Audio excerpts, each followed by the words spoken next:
ఇది రిటైలర్స్ ఏం చేస్తారు అంటే, ఇలా 1 గాని, 2 గాని పెద్ద గ్రీన్ క్యాండిల్ విత్ వాల్యూమ్ పెరగ్గానే మనం దాంట్లో ఎంట్రీ తీసుకుంటాము. బట్ ఇక్కడ జనరల్‌గా జరిగేది ఏంటంటే, ఎప్పుడైతే ఇలా పెద్ద క్యాండిల్ ఏర్పడ్డాయంటే, ఒక పెద్ద ప్లేయర్ దాంట్లో ఎంట్రీ తీసుకున్నాడు అని అర్థం. సో, ఇలాంటప్పుడు మనం జనరల్‌గా ఏం చేయాలి అంటే, ఇదిగోండి ఈ ఒక పెద్ద క్యాండిల్ ఇది ఫస్ట్ క్యాండిల్, సెకండ్ క్యాండిల్ ఏర్పడగానే ఇక్కడ ఒక రిజెక్షన్. సో, ఇక్కడ ఏమవుతుంది అంటే, పెద్ద ప్లేయర్స్ అనేవాళ్ళు ఇక్కడ దీన్ని పుష్ చేశారు. ఇప్పుడు ఈ ఫస్ట్ క్యాండిల్ ఉంది కదా! I mean the latest one ఇది. ఈ జోన్‌లోనే అది కన్సాలిడేట్ అవుతుంది. అంటే సైడ్ వేస్‌లో ఉంటుంది. సో, ప్రైస్ అనేది పైకి వెళ్ళదు, కిందికి వెళ్ళదు. ఆల్‌మోస్ట్ మీకు 1-3 అవర్స్ అలానే ఉంటది. Most of the times. So, but retailers ఇక్కడ ఏమవుతుంది అంటే రిటైలర్స్ వచ్చేసి పేషెన్స్‌ని కోల్పోతారు. సో, కోల్పోయే వాళ్ళు ఎగ్జిట్ అవుతారు. ఎగ్జిట్ కాగానే ఈ స్టాక్ అనేది పైకి వెళ్ళే అవకాశం ఉంటది.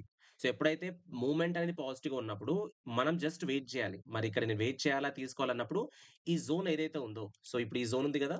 సో, ఈ జోన్ ఏదైతే ఉందో, ఈ బాక్స్ నుండి బయటికి వెళ్ళాలిది. సో, పైకి గనుక వెళ్లి విత్ వాల్యూమ్, వాల్యూమ్ పెరిగి ఇది పైకి వెళ్తే మనం ఎంట్రీ తీసుకుంటాము. ఇక్కడ స్టాప్ లాస్ పెడతాము. ఒకవేళ ఈ జోన్ గనుక బ్రేక్ అయ్యి క్యాండిల్ 15 మినిట్స్ క్యాండిల్ క్లోజ్ కావాలి ఇంట్రాడేలో. అప్పుడు మనం ఏం చేస్తాము దాన్ని ఒకవేళ షార్ట్ సెల్లింగ్ చేయాలంటే షార్ట్ సెల్లింగ్ చేసి దీని పైన ఆ రోజు యొక్క హై ఏదైతే ఉంటుందో అక్కడ మనం స్టాప్ లాస్ అనేది పెడతాము. బట్ ఒకటి గుర్తుపెట్టుకోండి ఎప్పుడైతే ఒక పెద్ద క్యాండిల్ 1 గాని, 2 గాని తర్వాత కన్సాలిడేషన్‌లోనే ఉంటుంది. సైడ్ వేస్‌లోనే ఉంటుంది.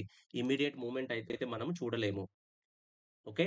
సో, మనము గ్రీన్ క్యాండిల్స్ ఉన్నాయని చేజ్ చేయకూడదు. Just wait for the consultation.